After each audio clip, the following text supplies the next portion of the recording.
नमस्कार मित्रांनो, आंतरजिल्हा बदलीच्या प्रक्रियेमध्ये कोणकोणत्या शिक्षकांचा समावेश होतो आणि कोणाला आंतरजिल्हा बदली पात्र समजलं जातं या संदर्भात आज आपण छोटासा व्हिडिओ करत आहोत।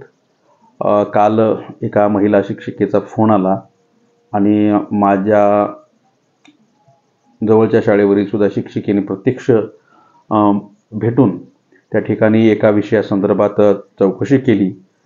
त्यावरून वाटलं की जे नवीन शिक्षक आहेत, नव्या दमाचे शिक्षक आहेत, जे अलीकडच्या काळामध्ये सेवेमध्ये रुजू झालेत, त्या शिक्षकांना आंतरजिल्हा बदल्याबाबत जागरूकता निर्माण व्हावी यासाठी हा व्हिडिओ केलेला आहे आणि त्याच्यासाठी फार महत्त्वाचा व्हिडिओ आहे आणि त्यांनी हा व्हिडिओ पूर्ण काळजीपूर्वक पहा, कारण जी चूक आम्ही केली सुरुवातीच्या काळामध्ये ती त्यांनीच करू नये अशी माझी धारणा आहे। पुढच्याला ठेच आणि मागचा शहाणा या उक्तीप्रमाणे या ठिकाणी आम्ही ज्येष्ठ शिक्षक म्हणून, ज्येष्ठ म्हणजे वयाने ज्येष्ठ नव्हे तर एक अगोदरचे सेवेमध्ये सेवाज्येष्ठ असलेले जे शिक्षक आहेत त्यांच्याकडून तुम्हाला मार्गदर्शन मिळावं अशी माझी धारणा आहे। मीच नव्हे तर सर्व ज्येष्ठ शिक्षकांनी ही जबाबदारी उचलली पाहिजे, या शिक्षकांना माहिती दिली पाहिजे। आम्ही 2005-2003 मध्ये रुजू झालो, त्यानंतर आम्हाला असं वाटत होतं की बाय प्रोसिजर आम्हाला आंतरजिल्हा बदल्या मिळतात, आम्ही प्रस्ताव दाखल केला की तो मार्गी लागतो आणि ज्येष्ठतेने वगैरे आंतरजिल्हा बदल्या मिळतील अशी आमची धारणा होती। तशी तुमची असेल, परंतु तसं काही नसतं। या ठिकाणी पदोपदी पाठपुरावा करावा लागतो, पदोपदी सर्व प्रक्रियेवर लक्ष द्यावं लागतं, अभ्यास करावा लागतो। तर चला तर आपण मूळ मुद्द्याकडे जाऊया। 2019 मध्ये ऑगस्ट-सप्टेंबरमध्ये पवित्र पोर्टलच्या माध्यमातून शिक्षकांच्या नियुक्त्या सगळ्या जिल्ह्याभरात झालेल्या आहेत, सर्व जिल्हा परिषदामध्ये झालेल्या आहेत। तर यात अनेक शिक्षक हे 1 ते 5च्या वर्गाला शिकवण्यासाठी प्राथमिक शिक्षक म्हणून रुजू झाले, अनेक शिक्षक 6 ते 8 वर्गाला विशेष शिक्षक म्हणून रुजू झाले। त्यांची धारणा अशी होती की आम्ही 6 ते 8ला ग्रॅज्युएट शैक्षणिक पात्रता घेऊन लागलेलो आहोत, म्हणून आम्हाला वरचा S14चा त्या ठिकाणी आम्हाला वेतन दर्जा मिळेल। परंतु त्यांची आशा फोल ठरली। त्यांना असं वाटत होतं की आम्हाला पगार हा 4300 किंवा 4400 ग्रेड पेच्या प्रमाणे मिळेल, परंतु त्यांना 2800च्या ग्रेड पेनं पगार मिळाला। ते सुद्धा एक याचा वादातीतच मुद्दा आहे। याबाबत अनेक शिक्षकांनी संपर्क साधला, त्यांनी वरिष्ठ स्तरावर पाठपुरावा केला, एक समिती नेमली, समितीनं त्या ठिकाणी परत एकदा प्राथमिक शिक्षकांचाच पगार देण्यासंदर्भात त्या ठिकाणी अहवाल सादर केला वगैरे वगैरे। ह्या गोष्टी तर विषय वेगळा आहे, परंतु हे विषय सांगण्याचं कारण असं की आपल्या धारणा वेगळ्या असतात नवीन शिक्षक असताना, परंतु वास्तव वेगळं असतं। आता जे बेरोजगार तरुण आहेत, नोकरीच्या प्रतीक्षेत आहेत, त्यांच्याही धारणा विषय शिक्षक दर्जावाढीच्या संदर्भात वेगळ्या आहेत। त्यांना सेवेत आल्यानंतर त्या गोष्टी समजतीलच। तर हळूहळू अनुभवाने शिक्षक शिकत जातो। तर 6 ते 8चा शिक्षक हा विषय शिक्षक आहे असा समजला जातो अलीकडच्या काळात। त्याला पूर्वी पदवीधर शिक्षक म्हटलं जात होतं, परंतु त्यांना जेव्हा नियमित वेतन श्रेणीमध्ये रुजू करून घेण्यात आलं, नियमित वेतन श्रेणीचे जेव्हा त्यांना आदेश प्राप्त झाले, तेव्हा बहुतेक त्यांच्या शिक्षकांच्या नियमित वेतन श्रेणीच्या आदेशावर प्राथमिक शिक्षक असाच उल्लेख आहे। त्या ठिकाणी विषय शिक्षक किंवा पदवीधर शिक्षक असा उल्लेख नाहीये, काही ठिकाणी केला पण असेल। त्या सर्व शिक्षकांची अशी धारणा आहे की आता आम्हाला 3 वर्ष झालेले आहेत सेवेमध्ये, 4 वर्ष काही जणाला झालेले आहेत, तर आम्ही आता आंतरजिल्हा बदलीसाठी पात्र आहेत। म्हणजे संवर्ग 1 मध्ये किंवा 2 मध्ये मोडणारे जे शिक्षक आहेत, पती पत्नी एकत्रीकरणाचा जो संवर्ग आहे, विशेष संवर्ग भाग 2 त्याला आपण म्हणतात, त्याच्यामध्ये 3 वर्ष काही जणांना झाले, त्यांना वाटते की आम्ही आता बदली पात्र आहोत आणि आम्हाला आता या बदलीमध्ये प्रवेश मिळणार आहे। त्यात संवर्ग 1चे पण काही शिक्षक आहेत, दिव्यांग आहेत, दुर्धर आजारी शिक्षक आहेत, माजी सैनिकाच्या, आजी सैनिकाच्या पत्नी आहेत, त्याच्यानंतर घटस्फोटिता आहेत, विधवा आहेत, कुमारिका आहेत वगैरे वगैरे अनेक संवर्ग त्याच्यामध्ये उपसंवर्ग आहेत। तर याच्यापैकी कोणी संवर्ग 1चा असेल तर त्यांना सुद्धा वाटते की मला आता आंतरजिल्हा बदलीचा अर्ज भरायला मिळेल। त्यानंतर 1 ते 5 साठी जे नियुक्त 12वी+ डिप्लोमा होल्डर टीचर आहेत, म्हणजे शैक्षणिक पात्रता 12वी आणि व्यावसायिक पात्रता डिप्लोमा, D.Ed डिप्लोमा, DTED सुद्धा त्याला अलीकडच्या काळात म्हणतात, पुन्हा त्याचं आणखी एक नामकरण काहीतरी झालेलं आहे। तर त्या शिक्षकांना वाटते की आता 3 वर्ष मला झालेत आणि मी बदली पात्र आहे, आणि ते शिक्षक असं अपेक्षा करतात की आम्हाला आमचे सेवाज्येष्ठ शिक्षक जे आहेत, वरिष्ठ शिक्षक आहेत, ते आम्हाला सांगतील आणि त्यांनी सांगितलं नाही म्हणजे हेच आमची धारणा पक्की आहे असं त्यांना वाटत असेल तर ते चुकीचं आहे। तर मित्रांनो, दुःखाची आणि खेदाची बाब अशी आहे की आंतरजिल्हा बदली प्रक्रियेत आजपर्यंत केवळ 1 ते 5 म्हणजे प्राथमिक शिक्षक, निव्वळ प्राथमिक शिक्षक यांच्या आंतरजिल्हा बदल्या झालेल्या आहेत.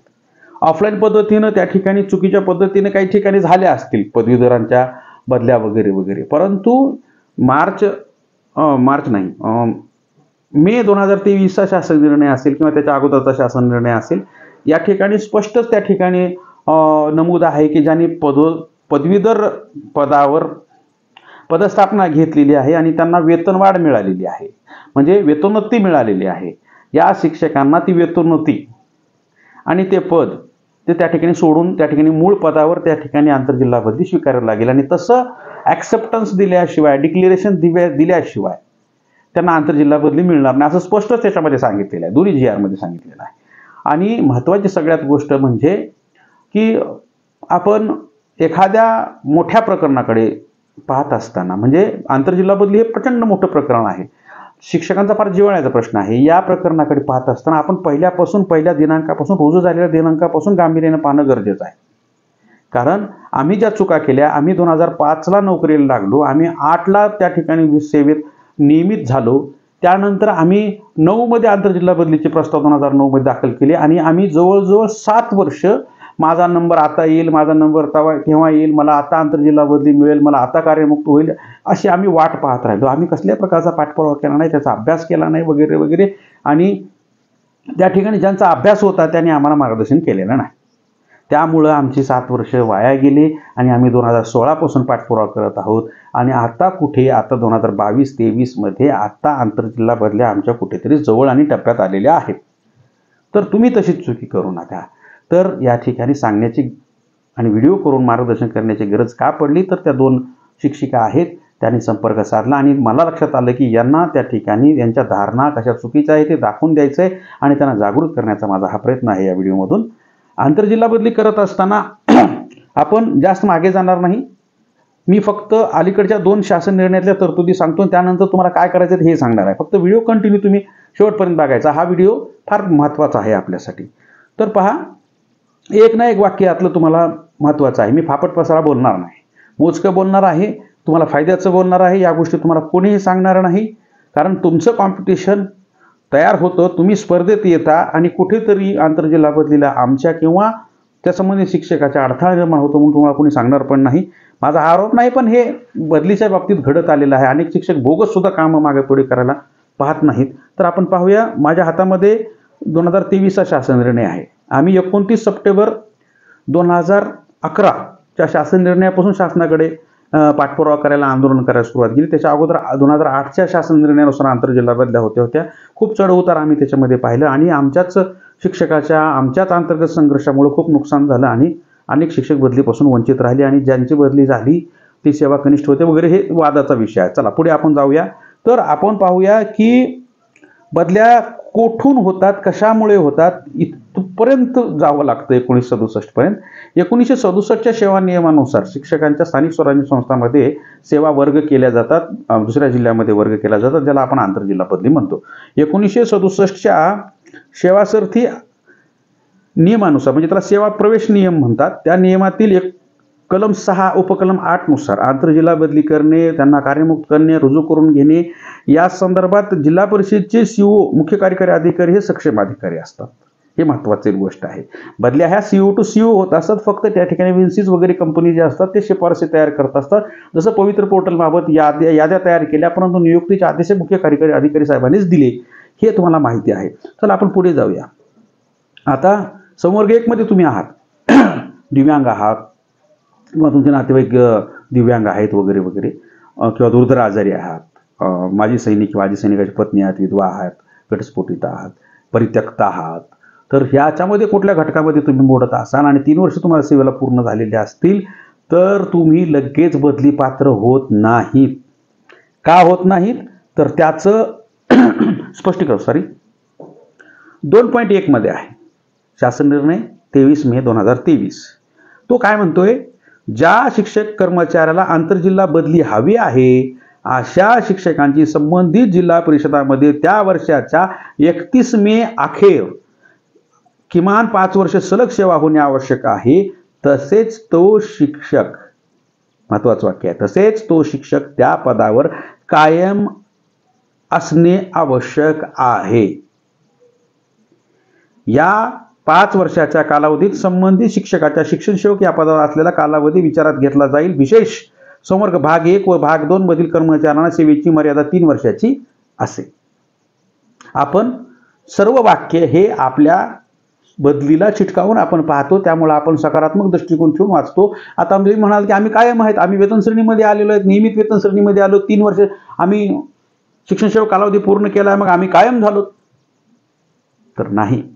कायम याचा अर्थ जिल्हा परिषदेचे मुख्य कार्यकारी अधिकारी त्या ठिकाणी शिक्षकांची स्थायी यादी काढत असतात, स्थायी यादी प्रसिद्ध करत असतात. त्या यादीला स्थायी म्हणून स्थायित्वाचा दाखला देऊन मान्यता देत असतात.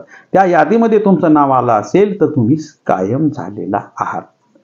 केवळ वेतन श्रेणीमध्ये येणं, नियमित वेतन श्रेणीमध्ये येणे, शिक्षण सेवक पदावरून तुम्ही प्राथमिक शिक्षक होणे म्हणजे कायम नव्हे.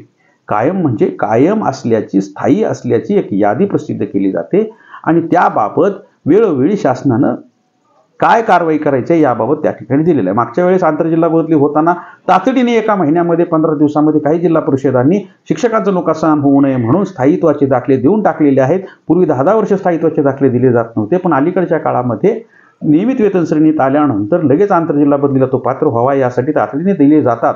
यासाठी आमच्या परभणी जिल्ह्यामध्ये काही शिक्षकांनी कायम होण्यासाठी 3-3, 4-4 वर्षापूर्वी दिलेले आहेत प्रस्ताव, अर्ज केलेले आहेत. ते निकाली निघतीलही, परंतु ज्यांच्याकडे कायम असल्याचा पुरावा आहे, दाखला आहे, तेच या ठिकाणी अर्ज करू शकतात. आता ही गोष्ट जरी दुःखदायक आणि वेदनादायक असली तरी सत्य आहे, शिक्षकाला कायम असल्याखेरी आंतरजिल्हा बदली करता येत नाही. तुम्ही भलेही संवर्ग 1 मध्ये असाल, 3 वर्ष सेवेची पूर्ण केलेली असाल, संवर्ग 2 मध्ये एकत्रीकरण असाल, परंतु कायम असल्याशिवाय करता येत नाही. त्यासाठी तुम्ही काय करावं लागेल?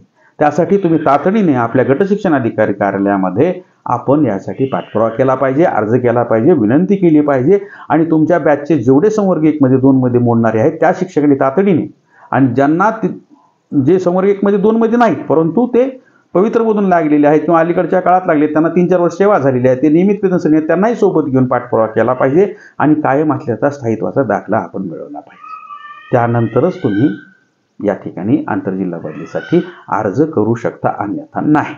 कारण आंतरजिल्हा बदलीचा तुम्ही अर्ज भरता, जेव्हा आंतरजिल्हा बदलीला तुम्ही पात्र होता तेव्हा त्या ठिकाणी तुमची कागदपत्र पडताळणी केली जाते आणि संवर्ग 1 आणि संवर्ग 2च्या कागदपत्राची पडताळणी केल्यानंतर त्यांनी ऑनलाईनमध्ये दिलेली जी माहिती आहे त्या माहितीच्या आधारे कागदपत्र पडताळणी केली जाते आणि माहितीमध्ये विरोधाभास जर आढळला तर तुमचा अर्ज CO स्तरावरून, CO लॉगिन स्तरावरून कॅन्सल केला जातो, रद्द केला जातो.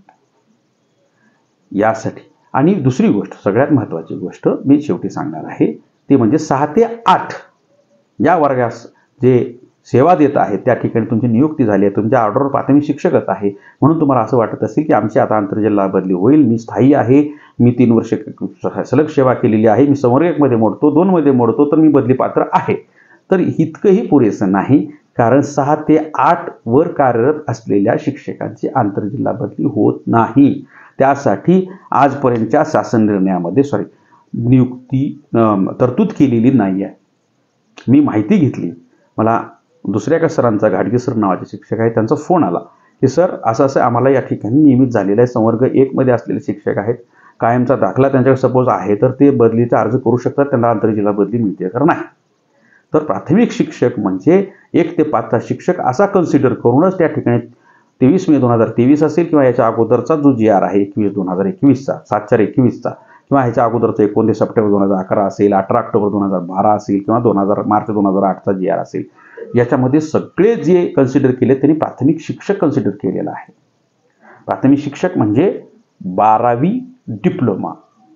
त्यानंतर त्यांचा फोन आल्यानंतर सुद्धा माझी धारणा पक्की होती, तरी देखील मी काही जिल्हा परिषदेच्या आस्थापनेच्या म्हणजे आंतरजिल्हा बदलीच्या आस्थापनेला असलेल्या कर्मचाऱ्यांशी संपर्क साधला की यावेळी 6 ते 8चा रिक्त पदाचा अहवाल आंतरजिल्हा बदलीच्या पोर्टलवर मागवला आहे का, किंवा 1 ते 5चे पद, 6 ते 8ची पदं अशी विभागणी करून त्या ठिकाणी प्रवर्गाने हा अहवाल दिला आहे का, तर त्यांनी नाही असं सांगितलेलं आहे. कारण केवळ प्राथमिक शिक्षक म्हणजे 1 ते 5चे शिक्षक यांनाच त्या ठिकाणी कन्सिडर करून आंतरजिल्हा बदल्या केल्या जातात. तर बांधवांनो, मित्रांनो, तुम्हाला मी हमी देऊ इच्छितो, खात्री देऊ इच्छितो की माझ्या खुला प्रवर्ग कर्मचारी महासंघाच्या, आमच्या खुला प्रवर्ग कर्मचारी महासंघाच्या स्तरावरून आम्ही शासनाकडे आपल्यासाठी देखील आंतरजिल्हा बदल्या मिळाव्यात यासाठी पाठपुरावा सुरुवातीला केलेला आहे, सर्वात सुरुवातीला केलेला आहे. आणि मधल्या काळामध्ये तो पाठपुरावा करता आला नाही, कारण आंतरजिल्हा बदल्या होणे गरजेचं होतं, तातडीनं होणे गरजेचं होतं. यासाठी थोडा मोदा तो स्किप केलेला होता. तर बांधवांनो, आजपासून जर तुम्ही पाठपुरावा करायला सुरुवात केला, आणि आपली लढाई आपणच लढावी लागते, लक्षात ठेवा बांधवांनो, माझं वाक्य, आपली लढाई आपणच लढावी लागते. माझ्या जवळच्या सर्व 7 ते 8च्या शिक्षकांना सुद्धा मी सांगितलेलं आहे की ज्याची त्याची लढाई ज्याच्यानं लढली तर त्या ठिकाणी तुम्हाला पदरात काहीतरी मिळेल. आणि 20% जागा माझ्या माहितीप्रमाणे सर्व जिल्हा परिषदांनी रिक्त ठेवण्याचं त्या ठिकाणी ठरवलेलं आहे. शासनाचे तसे निर्देश आहेत, तोंडी निर्देश आहेत, लेखी निर्देश आहेत, मला माहीत नाही. परंतु काही जिल्हा परिषदेमधून कळालं की ही जी वरचे 6 ते 8चे पदं जे आहेत किंवा कोणतेही खालचे 1 ते 5चे रिक्त पद आहे ते नोकर भरतीमध्ये 100% उपलब्ध करून न देता 80% रिक्त पदं उपलब्ध करून द्यावेत असं सूचित केलेलं आहे.